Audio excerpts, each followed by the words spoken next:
मनोविज्ञान के तहत किसी व्यक्ति के मानसिक स्थिति को समझने के कई साधन हैं। इनमें से सबसे प्रमुख तरीके हैं बॉडी लैंग्वेज और हाव भाव।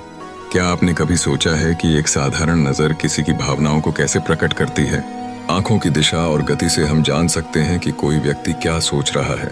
जब कोई झूठ बोलता है, उसकी आंखें दाईं ओर ऊपर की तरफ मुड़ सकती हैं, जो कि एक संकेत है कि वह सच नहीं कह रहा है। इसी प्रकार हाथों की स्थिति भी प्रभावी होती है।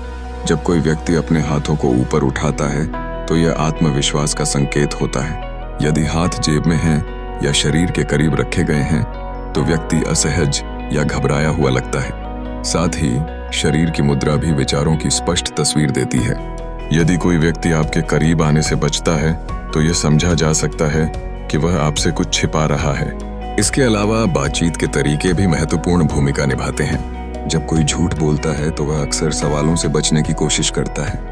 उसके बोलने का तरीका बदल जाता है, जैसे कि बहुत तेज या धीमी गति से बोलना, अस्पष्ट उत्तर देना या अनावश्यक विवरण देना। इन संकेतों के माध्यम से हम झूठ को पकड़ सकते हैं और व्यक्ति के मन की बात जान सकते हैं।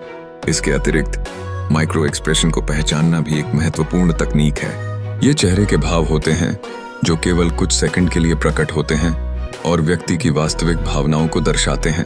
अक्सर झूठ बोलने वाले व्यक्ति की बातों में विरोधाभास होता है, जिससे उनके वास्तविक भावनाएं उजागर होती हैं।